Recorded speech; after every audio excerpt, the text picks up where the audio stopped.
I mean, to your point about not being easy to pronounce clicks when you're not raised with them, I think that is doing a disservice to ourselves because now we carry the violence of colonialism on our tongues.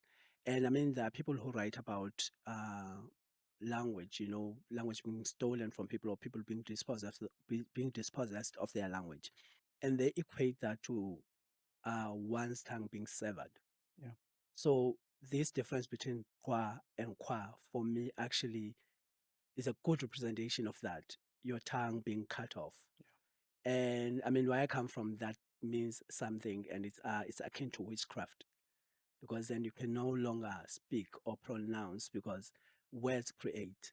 So now, when you're saying something that is not that does not carry your spirit, what are you actually creating?